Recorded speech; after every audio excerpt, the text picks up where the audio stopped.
রমজানে দ্রব্যমূল্য নিয়ন্ত্রণে রাখতে ব্যবসায়ীদের সতর্ক করেছেন প্রধানমন্ত্রী তারেক রহমান।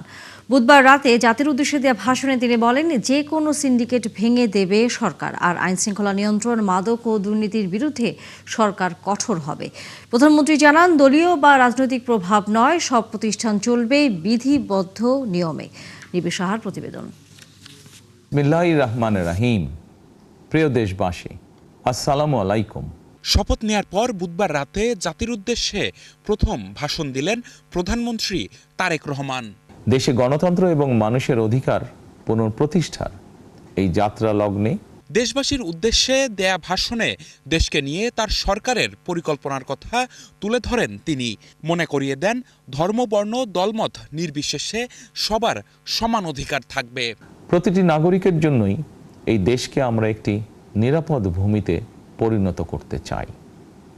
একটি স্বনির্ভর, নিরাপদ, মানবিক, গণতান্ত্রিক বাংলাদেশ প্রতিষ্ঠায় বিএনপি সরকারের লক্ষ্য। দেশবাসীকে রমজানের শুভেচ্ছা জানান প্রধানমন্ত্রী। রমজানে দ্রব্যমূল্যের বাজার যেন সাধারণ মানুষের নাগালের বাইরে না যায়, সে ব্যাপারে ব্যবসায়ীদের সতর্ক করেন প্রধানমন্ত্রী। হুঁশিয়ারি দেন সব ধরনের সিন্ডিকেট ভেঙে দেয়ার। আগামীকাল থেকে সারা দেশে শুরু হতে যাচ্ছে পবিত্র মাহে রমাদান। এই মাসটিকে ঘিরে ব্যবসায় অধিক মুনাফা লাভের প্রবণতা লক্ষণীয়। আপনাদের প্রতি আমার বিনীত আহ্বান, রমাদানের পবিত্রতা রক্ষার্থে এই মাসটিকে আপনারা ব্যবসা মুনাফা লাভের মাস হিসাবে পরিগণিত করবেন না। বিএনপি সরকার সকল ক্ষেত্রেই অনাচার, অনিয়মের সকল সিন্ডিকেট ভেঙে দিতে বদ্ধপরিকর ইনশাআল্লাহ। তিনি বলেন, দেশের আইনশৃঙ্খলা পরিস্থিতির উন্নয়ন ও দুর্নীতি নিয়ন্ত্রণের মাধ্যমে স্বস্তি ফিরিয়ে আনাই সরকারের প্রধান অগ্রাধিকার। আইনশৃঙ্খলা পরিস্থিতির উন্নয়ন এবং কঠোরভাবে দুর্নীতি নিয়ন্ত্রণের মাধ্যমে জনগণের মনে শান্তি, নিরাপত্তা ফিরিয়ে আনাই হচ্ছে আমাদের সরকারের প্রধান অগ্রাধিকার। জুয়া এবং মাদক নিয়ন্ত্রণে আইনশৃঙ্খলা বাহিনী সব রকমের কঠোর পদক্ষেপ গ্রহণ করছে।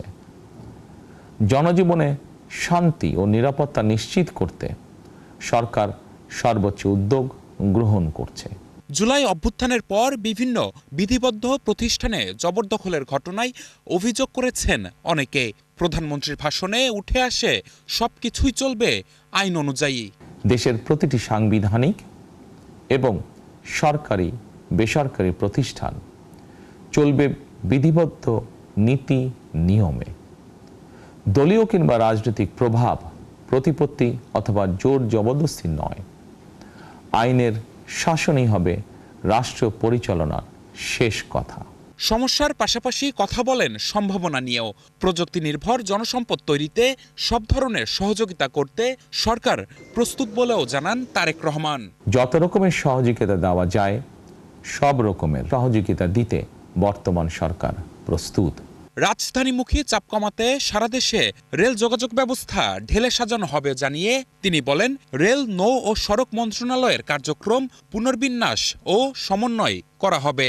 রাজধানীতে জনসংখ্যার চাপ কমাতে বিকল্প ব্যবস্থা গ্রহণ করা জরুরি হয়ে পড়েছে। নিবিড় সাহা, ৭১, ঢাকা।